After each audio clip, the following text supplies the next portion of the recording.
અમારી સમ્રાટ સમાચાર ચેનલ સબસ્ક્રાઇબ કરો, લાઇક કરો, કોમેન્ટ કરો અને જોતા રહો પળે પળના દરેક પ્રકારના સમાચારો। ભાવનગર તારીખ 28 રવિવારે ભાવનગર શિવશક્તિ હોલ ક્રેસન્ટ સરદાર સ્મૃતિ પાસે એક પછી એક એમ ત્રીજા પત્રકાર અધિવેશનની મજબૂત સફળતા। ભાવનગર સ્ટેટ યુવરાજ શ્રી વિજયરાજસિંહજી ગોહિલના અધ્યક્ષ સ્થાને અને જિલ્લા કલેક્ટર શ્રી મનીષકુમાર બંસલની હાજરી, આમંત્રિત મહેમાનોની વિશાળ ઉપસ્થિતિ અને પ્રદેશ જિલ્લા ઝોનના હોદ્દેદારોની હાજરી પણ ઉડીને આંખે વળગે તેવી હતી। પત્રકાર એકતા પરિષદ ભાવનગર ટીમ દ્વારા કરાયેલ આયોજનની ચોમેર સરાહના સાથે સફળતાની ચર્ચાને પ્રદેશ અધ્યક્ષ દ્વારા થયેલી નવી જાહેરાતો અધિવેશનને નવા ટ્રેક પર નવા સ્વરૂપે ભાવનગરથી ગુજરાતને દિશા આપી। હવે અધિવેશનમાં પત્રકારોના બદલે સમાજ શ્રેષ્ઠીઓ, દાતાઓ કે અધિકારીઓના સન્માન સાથે ગુજરાતના 34 જિલ્લાના પત્રકારોને પત્રકાર એકતા પરિષદ દ્વારા 10 લાખ વીમા કવચ સાથે સભ્ય નોંધણી અને ઓળખ કાર્ડ સાથે રેકોર્ડ આધારિત સંપૂર્ણ સંગઠનની એક નવી ઊંચાઈ સર કરવા તરફ એક કદમનો પ્રારંભ ભાવનગરથી થયો છે। પત્રકારોના અધિવેશનમાં એકવાર આમંત્રિત મહેમાન બનેલા સ્ટેટ યુવરાજ ફરી અધ્યક્ષ સ્થાને બિરાજતા જ આગામી અધિવેશન ભાવનગર નીલમબાગ પેલેસમાં યોજવા યજમાન પદની જાહેરાત થતાં પત્રકારો ખુશીથી કૂદ્યા અને તાળીઓથી વધામણા। હવે પછી સમાજ શ્રેષ્ઠીઓના સહયોગથી પત્રકારના પરિવારની ચિંતા કરવા 10 લાખ વીમા કવચ પત્રકાર એકતા પરિષદ દ્વારા પૂરું પાડવાની જાહેરાત નહીં, ભાવનગર, બોટાદ કે સ્ટેટ મહિલા વિંગના વીમા મેળવી માત્ર વાતો નહીં, કામ બોલે છે, પત્રકાર બોલે છે। પત્રકાર જગતમાં ખુશીનો માહોલ જોવા મળ્યો છે। જિલ્લા કલેક્ટર શ્રી મનીષકુમાર બંસલે પણ હળવાશની પળોમાં પોતાની વક્તવ્ય સમાજ જીવનની સાચી દાસ્તાનના દ્રષ્ટાંતો સાથે હળવા મૂડમાં જોવા મળ્યા, ત્યારે સહજતા કે સરળતાની જોડી મંચ શોભાવતી હોય તેવો માહોલ બન્યો હતો। શેઠ બ્રધર્સના માલિક ગૌરવ શેઠ, ભૂપતભાઈ શેઠ, કે ગોહિલ, સુમિટોમોના પ્રતિનિધિ સહિત મહેસાણાના નરસંગભાઈ આજીવન વિદ્યાર્થી જેમ ભણ્યા જ કરે છે, જીવનમાં શીખવાનો ખજાનો ખૂટતો નથી।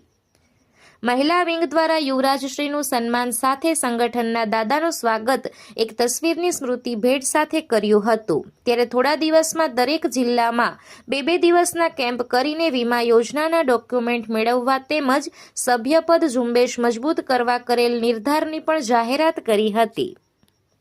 પ્રમુખશ્રી, આ બંનેથી મારી એક નમ્ર વિનંતી છે કે આવનારા યુવાન પત્રકારોને કોઈ પ્રકારની એવી ટ્રેનિંગ આપો જેને લઈને સાથી નગરજનોને જાગૃત કરી શકે છે કે કોઈ પણ સમાચાર વાંચો એની પહેલા 21મી સદીમાં બહુ જરૂરી થઈ ગયું છે કે ફેક્ટ ચેક કરવું પડે છે, કેવા સમાચાર ખોટા હોય અને કેવા સમાચાર સત્ય હોય।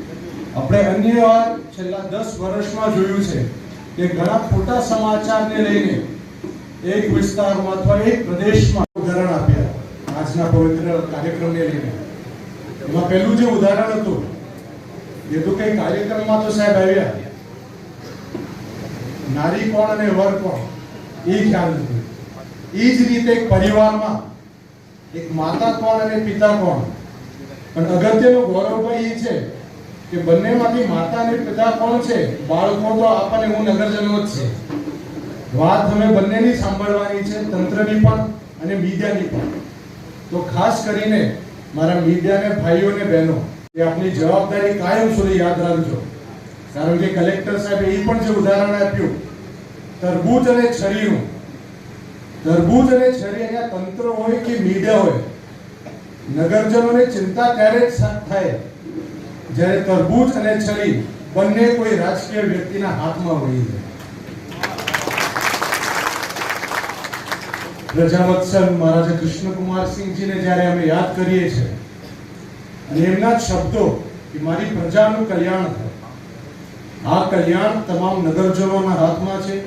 એક જાગૃત અને જવાબદાર નાગરિક થયો અને સાથે સાથે જે ડેમોક્રેસીના જે અન્ય પિલર્સ છે, નગરજનો એને તો ઓળખી શકે છે, પણ ભવિષ્યમાં AI ટેકનોલોજીને પ્રમુખશ્રી, મહિલા પ્રમુખશ્રી, આ બંનેથી મારી એક નમ્ર વિનંતી છે કે આવનારા યુવાન પત્રકારોને કોઈ પ્રકારની એવી ટ્રેનિંગ આપો જેને લઈને સાથી નગરજનોને જાગૃત કરી શકે છે કે કોઈ પણ સમાચાર વાંચો એની પહેલા 21મી સદીમાં બહુ જરૂરી થઈ ગયું છે કે ફેક્ટ ચેક કરવું પડે છે, કેવા સમાચાર ખોટા હોય અને કેવા સમાચાર સત્ય હોય.